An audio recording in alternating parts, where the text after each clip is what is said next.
Welcome to an impromptu Tisky Sour on Rishi Sunak's first day as Prime Minister. We'll show you his opening address to the nation and talk about his cabinet reshuffle, including the return of Suella Braverman. Yes, I am sorry to inform you she is back. Also back is Owen Jones. That's much better news. Thank you for coming back on the show, Owen.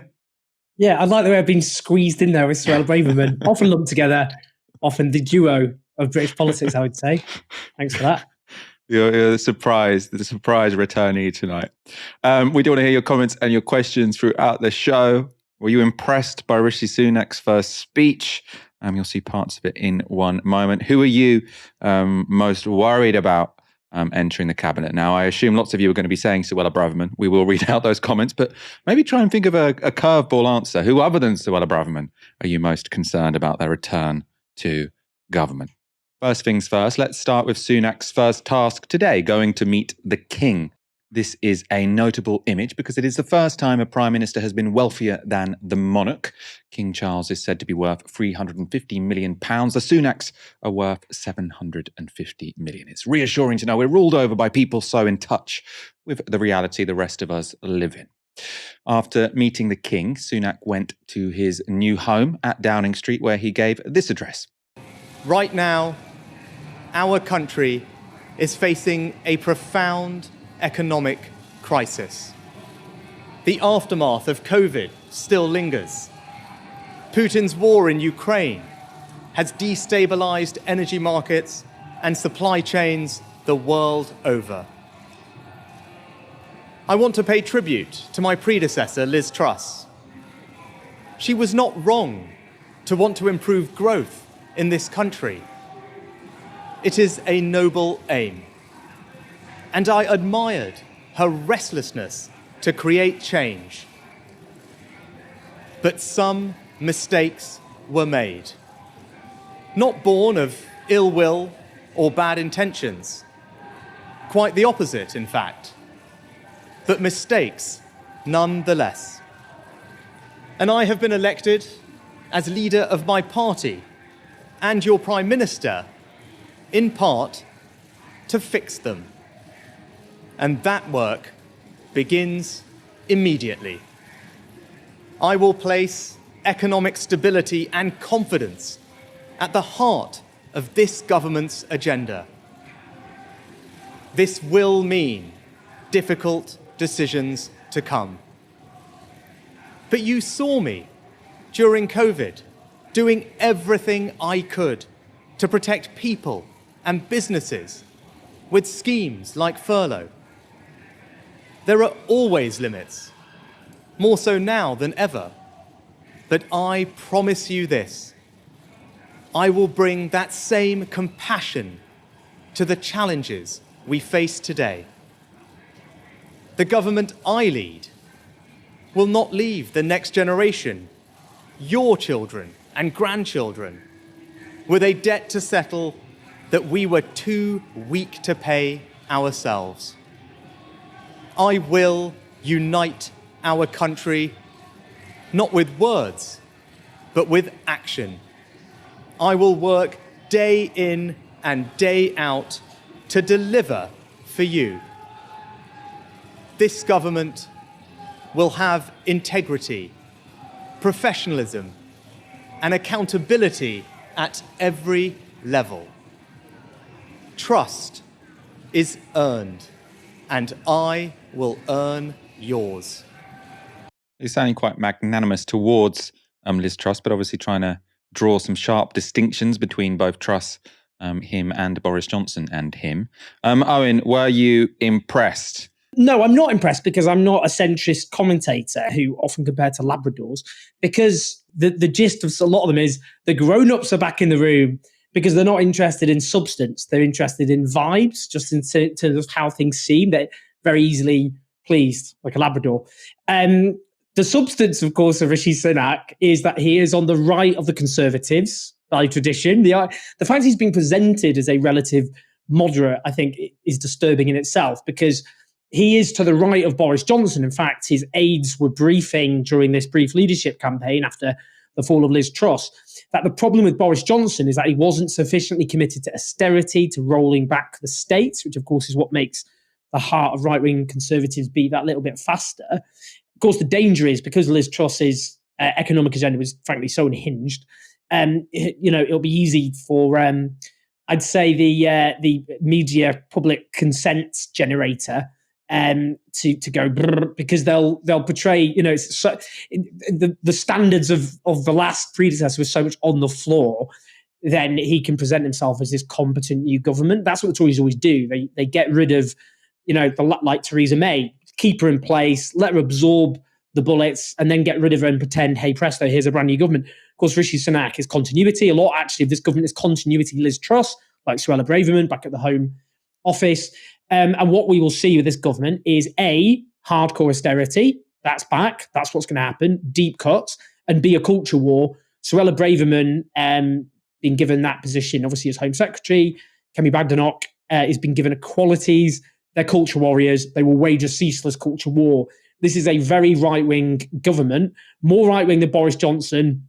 Obviously not the slash and burn, not the ludicrous give loads of money to the rich of Liz Truss, but still a very, very right-wing government and a very dangerous government, which is going to unleash a lot of pain and a lot of suffering in the 2 years they've got to rule. Yeah, it's quite dangerous where the bar is because, he can say, he can make himself seem moderate and progressive by not giving the rich massive tax cuts, which is what Liz Truss, his predecessor, did, even if he is implementing austerity. I think another comparison we might end up hearing quite a lot is when George Osborne did austerity, it was sort of 80% of the work was done by cuts to services, 20% of the work was done by increases to taxes. I'm hearing a lot that Jeremy Hunt is going to be drawing up a budget which is more 50-50, so 50% tax increases, 50% spending cuts. And I presume that will be sold as sort of, this time round, we genuinely are all in it together. We will talk about that in a moment. I want to show first a clip from the BBC, because when it comes to really selling austerity as inevitable, the BBC were already laying the ideological groundwork even before Rishi Sunak's speech. But the new government has to decide extremely quickly what spending cuts it's prepared to make, what constraints on the public purse it's prepared to countenance, and what tax rises might be coming. 7 weeks ago, Liz Truss stood at that very lectern and told us all the big tax cuts were coming. That was the Conservative plan to boost economic growth. What we're about to see in the next few days is the exact opposite. The economic backdrop has changed. Mr. Sunak is going to have to agree to spending cuts and to tax rises. Now, Owen, I saw that clip because I saw you share it. I saw you make a very good video about this on your YouTube page. So thank you for not getting annoyed at us for thieving your content. But can I ask you, what about that clip annoyed you so much? This is the exact quote, which is the objectionable quote there. The economic backdrop has changed. No one can disagree with that. Mr. Sunak is going to have to agree to spending cuts and to tax rises. So what the BBC there have done is present what I'm objecting to, spending cuts, but also tax rises, as completely unavoidable. Now, that's a political choice. For example, a government could decide not to do cuts and instead to introduce a wealth tax. There's a wealth tax commission, which was set up by some of the world's leading tax experts back in 2020, including people who help wealthy clients navigate around the tax loopholes. It was a very ingenious piece of work, which came up with huge tens of billions of pounds each year. If a government introduced it on at least joint households worth £1 million and more, that's a choice they could make to avoid spending cuts. But you could equally, by the way, say the fact they said tax rises. I mean, you could have just no tax rises and just spending cuts. Politically very difficult, I would say, to get that one through. But it's still, the point is, what they're doing, the BBC, is presenting what is a political choice as a political inevitability. And why is that so dangerous? Well, because what they'll do is they'll make or try and soften up public opinion to resign themselves to these cuts. That you might not like these cuts, that's what they'll say. But, people will be angry because they've had so many years of cuts, that services have already been shredded. Public opinion is not sold on austerity like they were in 2010 because the media, and I'm afraid the Tories and I'm afraid Labour allowed them to do this, there was this myth that Labour had spent too much money and that's the country was in a mess. So you had public acquiescence. That isn't there in the same way this time, partly because the Tories have landed us in this mess because of their own disastrous economic policies. So what this will try and do is try and soften people's anger or redirect it and make people feel there isn't a choice. And that will allow austerity to get through. It's very important people kick up a fuss about this, incidentally, because people might go, well, it was only a throwaway line. Well, I mean, it was on the BBC News channel at the time when Prime Minister was becoming Prime Minister. But this just shows what they're thinking, and it will show that's what they'll keep saying. And they will present that as being neutral and impartial. It isn't neutral. It isn't impartial. Presenting austerity as inevitable is a violation of journalistic objectivity, and people need to complain. They'll do it over and over again otherwise. So kick up a voice. People should type in BBC complaints and make a complaint about that, as many people as possible. Let's see, they'll have to respond. Let's see what they respond. That will be interesting, because whatever they come up with, they're going to have to be very careful with how they word it, because if they defend what they've said, then they will be again violating impartiality. So they need to explain to the British people why it's impartial to say spending cuts are inevitable. They can say, well, this government has made those decisions. That's fine. We know they have. But not to say it's inevitable and unavoidable, which is what the BBC did. Yeah, we did a sort of similar section recently on Tisky Sow, because you're focusing there on the balance between tax rises and spending cuts, I think quite rightly. The other issue is, how big is this black hole they keep talking about? So we interviewed the economist Joe Michel about the claim that keeps being made on the BBC that there's a £40 billion black hole in the finances that needs to be filled. What he was explaining is that's not an objective fact. There isn't objectively out there this £40 billion black hole that needs to be filled. It only exists if we accept this arbitrary target, which is that debt should fall as a proportion of GDP within 3 years. Now, what we've seen over the past couple of weeks is if you do something like massive unfunded tax rises, you might end up with some financial problems. That's clearly what happened. You presumably have to pay some attention to so-called sound finances, even if when that phrase is used, people are often just using it as code for austerity. But the idea that you have to follow this arbitrary target of debt falling as a proportion of GDP by in 3 years' time, the economist Joe Michel was saying that's complete nonsense. But the BBC just keep repeating it as fact. There is this £40 billion black hole that needs to be filled, and it will have to be filled by spending cuts and tax rises. And if that's not laying the groundwork for austerity, if that's not sort of ideology par excellence, I don't know what is.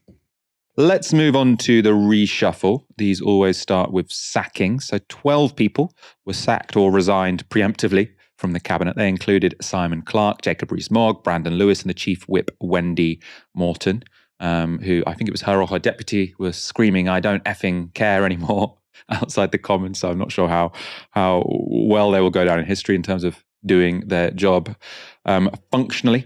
Some of the biggest jobs are staying the same, though. On the bottom row of that image, you can see Defence Secretary Ben Wallace, Foreign Secretary James Cleverly, and Chancellor Jeremy Hunt. They are all keeping their jobs. Penny Mordaunt also stays as Leader of the Commons, though she's unlikely to be delighted about that fact. I think she was hoping for a promotion. There are also some big hitters returning to government. Michael Gove is returning to the last job he had under Boris Johnson. That was as Secretary of State for Housing and Levelling Up. Dominic Raab is back at Justice and as Deputy Prime Minister. And most eyebrow-raising of all, 6 days after being sacked for a security breach, Suella Braverman is back as Home Secretary. Owen, I want your thoughts on the reshuffle. I mean, the return of Braverman has been the one which has invited or provoked the most comment. What is Rishi Sunak thinking? Well, it's very clear, because what Suella Braverman did when she, of course, resigned is she basically, there was this big fallout with Liz Truss on the basis that they deviated from the Tories' basically commitment to cut down the number of migrants and refugees coming into the country. And what we'll see is that will escalate anti-migrant and anti-refugee policy as well. In fact, just while I'm typing, I'm just looking up something else which is also disturbing, which we'll come on to. She's almost a cliched version of Priti Patel. Talking about tofu eating, Guardian, a lot of her stuff will just be designed to wind up and cause outrage amongst progressive people because they think that mobilizes their base by doing that. That's what culture was intending to do, of course. So you'll see that on trans stuff, on trans issues, she made it clear after her meeting with Rishi Sunak that one of the criteria she gave for supporting him was taking on so-called trans ideology in schools. So I think we can see sort of Section 28 style stuff on trans rights. Kemi Badenoch, which is what I was looking up there, Kemi Badenoch, in charge of equalities, described trans women as men, banned gender-neutral toilets at her failed leadership bid launch in a really bizarre way. It was just odd. And abstained on same-sex marriage in Northern Ireland. So she's now in charge of under her remit, of course, LGBTQ rights. So I think, as I say, it's very clear what this is: a culture war government. It will be more culture war orientated than Boris Johnson's was. You can see that by the appointments, and that comes under its own under austerity, because there will be so much public anger and resentment over further cuts, not least because actually they can't go, well, it's the last Labour government that did this. They can't do that after 12 years. And people can see, well, actually, even the basis for these cuts is what the Conservatives did under Liz Truss, under whom, of course, many of these now cabinet ministers served under. So pressing the big red culture war button makes sense even more in those circumstances, because it's a very convenient way of deflecting public anger away from the government as they institute terrible cuts, and instead getting people to be angry about migrants, about refugees. Rishi Sunak said he would cap the number of refugees, which is against international law in any case, as well as being horribly inhumane. And of course, trans people, the bête noire, which has been whipped up by a combination of increasingly deranged activists who are unfortunately very well connected, the British media and the Conservative right, who cottoned onto it not that long ago. Quite a shift, because Theresa May originally supported reforming the Gender Recognition Act. So the Tories have dramatically jumped on this, actually, I would say, from about a year ago. It's not good. That's what we face, though. Austerity fused with relentless culture war. That's what the reshuffle tells us. I mean, it is quite scary, really, isn't it? You've got a Home Secretary now who said she literally dreams of deporting people to Rwanda. You've got a Prime Minister who, as you said, sort of it seemed very desperate at the time in his leadership campaign. He was losing, so he came out with more and more sort of wild reactionary policies to try and win over the Tory base. And they included, as you say, what is clearly illegal under international law, putting a cap on refugee numbers. Now, we have heard, we've often in this country, I don't think they've tended to be met, but the government have put caps on non-refugee-based migration, which, I mean, is legal under international law.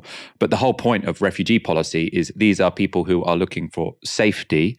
Whether or not you give someone asylum is based on the validity of their claim. It should have nothing to do with what number they were when they arrived, in the country. So that would be completely illegal. But then you've got Suella Braverman, who seems to make her reason to be to sort of say international law, we need to override it. Human rights, we need to ignore them. And it could be a super reactionary government on that front.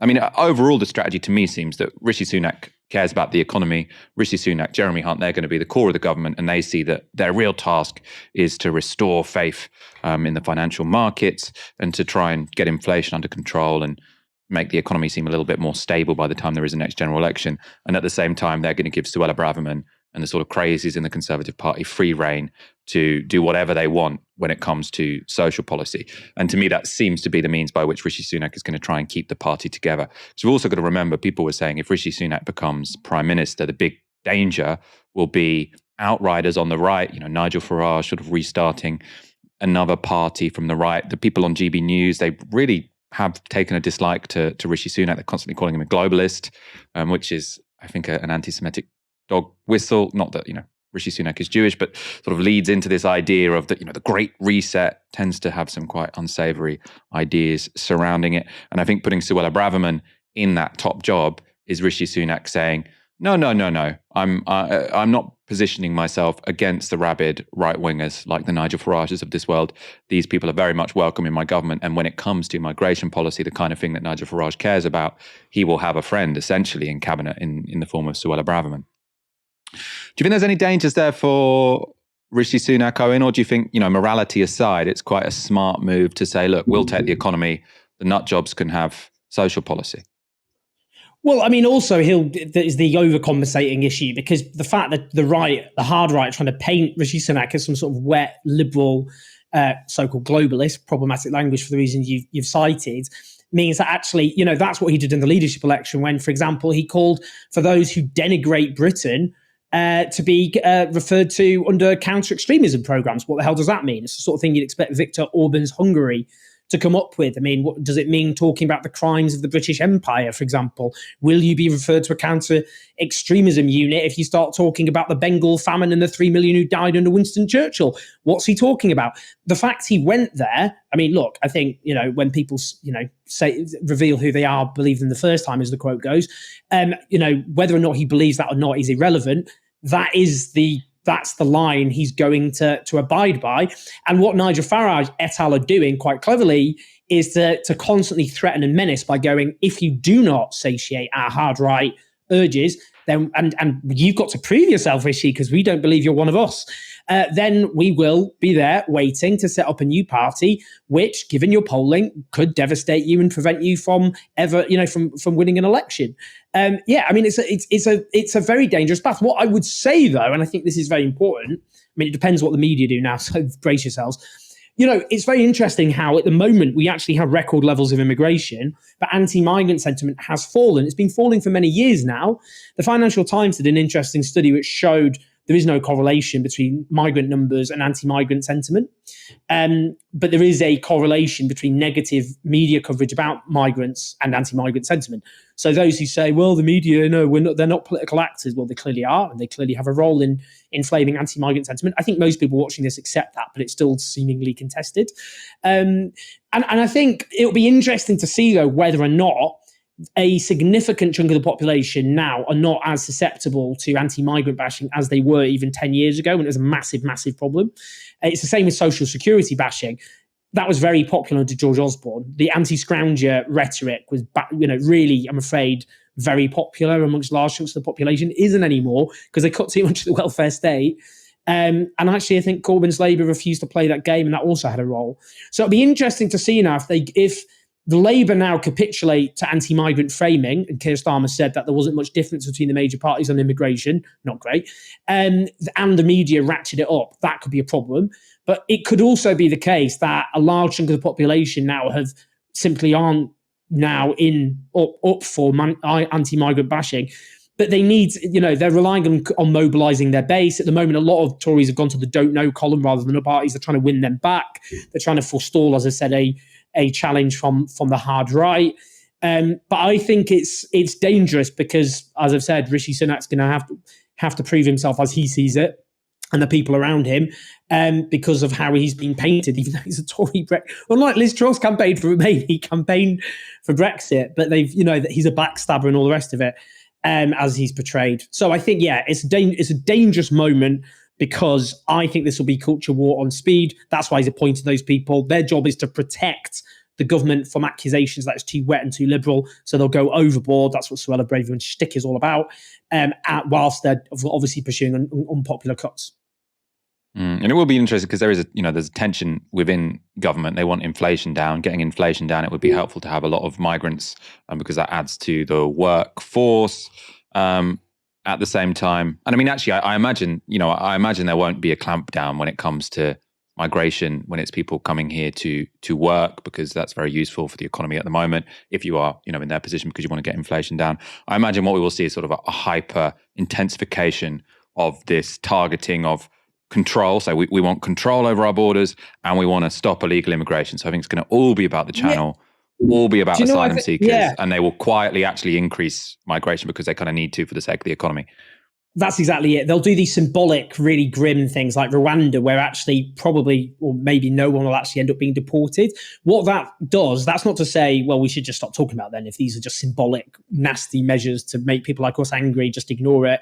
That actually, obviously, it has an impact because it helps demonize migrants and refugees, and that has an impact in terms of what happens in communities across the country. I mean, it legitimizes racists who listen, well, not even dog whistles anymore, are they? And they will act on them. So I think that's why it's important. But I don't, look, we've seen now 12 years of Conservative government saying they're going to bring down immigration. The whole Brexit, obviously, referendum was supposedly in large part about, ending so-called open borders. But actually, immigration is higher than it's ever been, because it's actually just not possible based on the economic model we have, unless they want economic collapse, to achieve what they're trying to do. I mean, it's always this clash, isn't it, between the Tories being the party of capital, but also being a party that needs to win enough of the vote to form a government. And the way they tend to do that is carrot, i.e., vote for the Tories and there's room for you at the top. We'll make you rich. We'll make you property owners. But it's also, we're going to go for the other. We're going to go for them, and they're the ones who are responsible for all the problems you face. So it's that clash between what capital needs, actually does need immigration, and what the kind of bigotry the Tories need to tap into to win enough votes. And that is just be really nasty about foreigners. This morning, Liz Truss gave her leaving address to the nation after serving the shortest ever term in the job.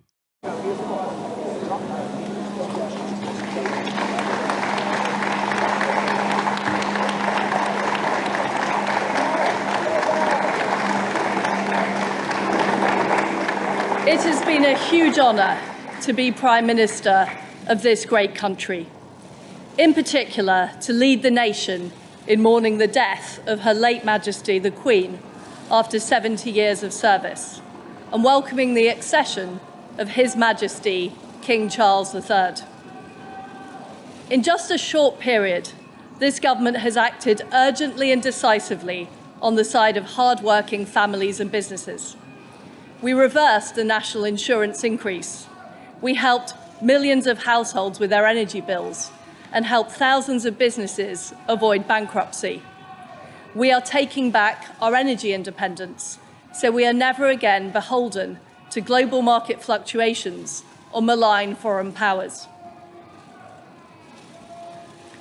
From my time as Prime Minister, I am more convinced than ever that we need to be bold and confront the challenges that we face.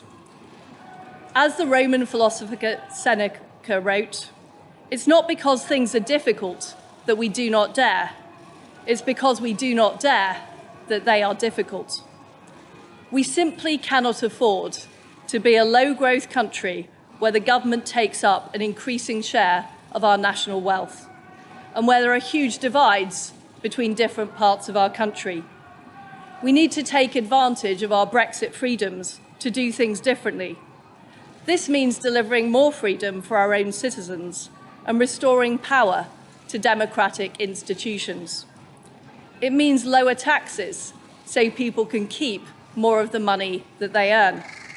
And it means delivering growth that will lead to more job security, higher wages, and greater opportunities for our children and grandchildren. Democracies must be able to deliver for their own people. We must be able to outcompete autocratic regimes where power lies in the hands of a few. And now more than ever, we must support Ukraine in their brave fight against Putin's aggression. Ukraine must prevail, and we must continue to strengthen our nation's defences. That's what I have been striving to achieve, and I wish Rishi Sunak every success for the good of our country. I want to thank Hugh, Francis, Liberty, my family and friends, and all the team at Number 10 for their love, friendship and support. I also want to thank my protection team. I look forward to spending more time in my constituency and continuing to serve South West Norfolk from the backbenches.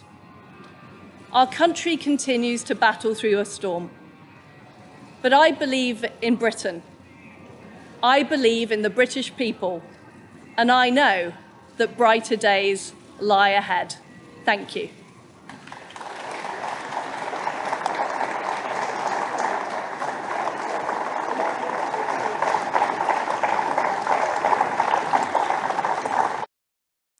If brighter days do lie ahead, Liz, it's no thanks to you. Let's recap the key points there. So apparently the highlight of her 44-day premiership was the Queen dying. She quoted Roman philosopher Seneca. Now, like Liz Truss, I'm not particularly familiar with the Roman philosopher Seneca, but that's why I wouldn't have mentioned him in a high-profile speech. Truss then defended her tax-cutting policies that crashed the economy and suggested we can only be a high-growth economy if we have low taxes. We can assume Liz Truss has never heard of France, Germany, the Netherlands, Norway or Sweden. Of course, the list goes on.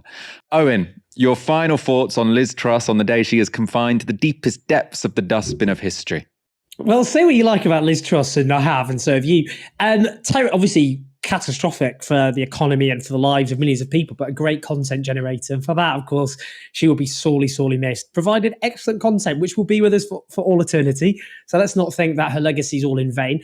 It wasn't giving apologetic, was it? It was just, wahaha, my ideology is correct, and I will be vindicated by history, even as she crashed the economy and forced millions of people to pay more in mortgage payments, and also rent payments, because of course that will be passed on to private renters, which is often forgotten. Just obviously a terrible, terrible disaster for an already crisis-ridden country. It's just the idea that these, the right-wing lunatic ideas of right-wing think tanks will prevail, and just because they've been defeated now, that doesn't mean their glorious time won't one day come. I mean, obviously, what's interesting about Liz Truss is she had this narrative of, which is correct, that we've had decades of economic stagnation, which is true. But I wouldn't. When does she start in the decades from? The 80s? That's what decades ago would, I think most people understand. Well, that was Thatcherism. I mean, what's happened, if she actually would kind of look at what's actually happened in Britain, what happened is in the 80s, Britain had the same average economic growth as the 1970s, when there was a massive oil shock and resulting economic crisis. It was just less equitably distributed.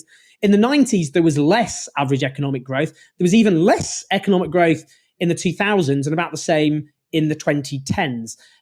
We can see what's happening in the economy now. The three biggest recessions in post-war period, of course, have been since Thatcherism, 80s, 90s, financial crash. I won't include COVID. So the best period for economic growth in Britain was the 1960s. That's when we had the best post-war average economic growth.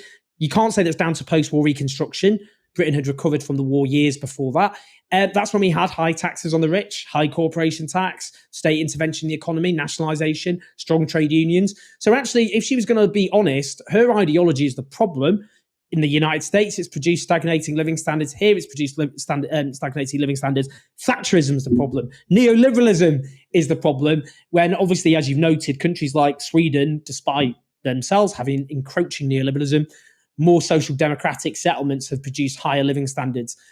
So everything she promoted was a lie. She won't be vindicated by history. She will just be regarded as another damned right-wing Tory prime minister who caused incredible hardship for millions of people, which ultimately she will never suffer from, because whatever happens to her, she will die as an affluent, compared to the rest of the population, comfortably off person, who won't ever have to suffer the terrible economic consequences that she has inflicted on people whose names she will never know, whose lives will never touch hers, people who will suffer as a consequence of her terrible, disastrous policies. She regards nothing but contempt, anger, and fury, and that smirk on her face as she refused to apologise for what she has done to people, which is rob them of their money in search of cutting taxes on those who were already thriving and booming, who were always comfortable off whatever crisis hits the country, the financial crash, COVID, whatever, always immune, always protected.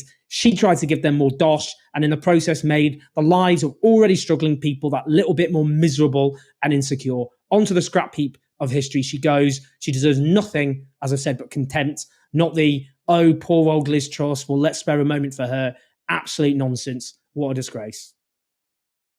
That's a very apt way to end the show. A fantastic summary of Liz Truss's brief reign. Owen Jones, thank you so much for joining me this evening. It's been an honour, Michael, as ever. An honour to have you on, and thank you so much for watching tonight. We'll, of course, be back tomorrow for our usual Wednesday night show at 7 p.m. For now, you've been watching Tysky Sour on Novara Media. Good night.